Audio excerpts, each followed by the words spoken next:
Дараагийн мэдээг танилцуулъя. Бангладеш улсад авилгал хийх hulтай холбоотой асуудлууд өргөнж байгаа. За ялангуяа огцорсон ерөнхий сайд Шейх Хасинагийн гэр бүлтэй холбоотой асуудлууд дэгдсэн. За тухайлх юм бол Бангладеш улсын шүүхээс бас нэгэн ял оноох шийдвэрийг гаргасан байна. Бангладеш улсын шүүх Их Британий сайд асан Сидикийг авилгалын хэрэг оноож 2 жилийн ял ногдуулах болсон байна. За түүний хувьд бол огцорсон ерөнхий сайд Шейх Хасинатай гэр бүлийн холбоотой өөрөөр хэлбэл авах эгч нь юм байна. За Бангладешийн шүүх даваа гарагт хуралдахдаа Их Британий парламентын гишүүн за өмнө нь бас сайдаар ажиллаж байсан Түлип Сидикийг авах эгч болох огцорсон ерөнхий сайд Шейх Хасинатай хамтран авилгалын хэрэг үйлдсэн байж болзошгүй гэж буруутгасан байна. За нийслэл Дака хотод болсон энэхүү шүүх хурлын үеэр уг шийдвэрийг гаргасан.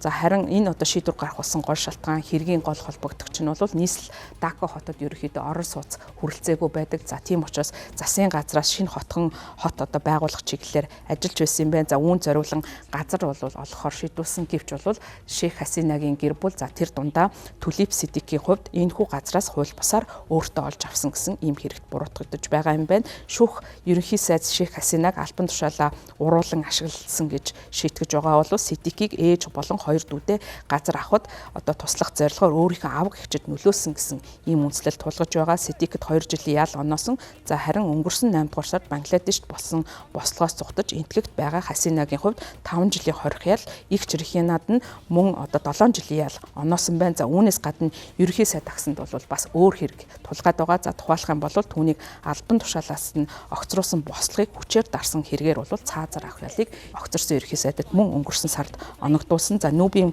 баримт бичгээс харах юм бол тухайн үед өрнөсөн бослогыг харгислан дарах үеэр нийт 1400 орчим хүн амиа алдсан харамсалтай хэрэг болсон. За энэ хэрэгт бол одоогийн төр засгийн газар өмнө нь ерөнхий сайдаар ажиллаж байсан Шейх Хасинагийг буруутгаж байгаа. За Сидикийн хувьд өнгөрсөн 1-р сард Их Британий санхүүгийн үйлчилгээ авилгалтай тэмцэх сайдын албан тушаалаа өгсөн хүн юм байна. За тэрээр огцорсон авах эгчтэйгээ санхүүгийн байдлаар холбоотой байж болзошгүй гэсэн олон нийтийн мэдээлэл бол цацагдсан. За үүний дараагаас эхлээд түүний энэ гэр бүлтэй хэрхэн холбоотой талаар олон нийт анхаарал хандуулсан. За даваа гарагт бол энэхүү шүүхийн шийдвэртэй холбогдуулан Сидик бас мэдээлэл гаргасан байна. За шүүхийн үйл явцыг алдаатай инээтэй хэрэг гэж тодорхойлсон. За тэрээр мэдээлэлтэй энэхүү хуурамч шүүх албан бос шүүхийн үр дүн нь бол таамаглах боломжтой байсан. Гэхдээ бол үндэслэлгүй юм. Миний гол анхаарал хандуулж байгаа нь өөрийн ажиллах гол тойрог болох Хемстит болон Хайгетийн сонгогч нар байгаа.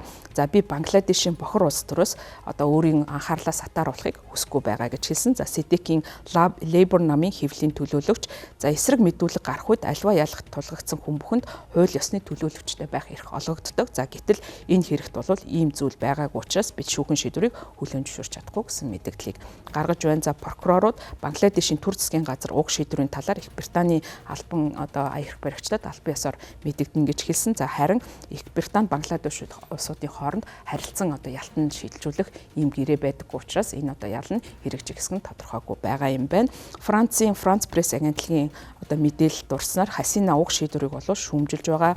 За өөрийг нь эзгүй байх үед нь бол альва ял оногдуулж авилгалын хэрэгүүд оногдуулж байгаа явдалд бол дургуутсаж байгаагаа илэрхийлсэн. За мэдээж хэрэг авилгалаас ангид улс орно гэж байдаггүй. Гэхдээ авилгалыг өөрөө авилгатай биш байдлаар шийдвэрлэх нь хамгийн чухал.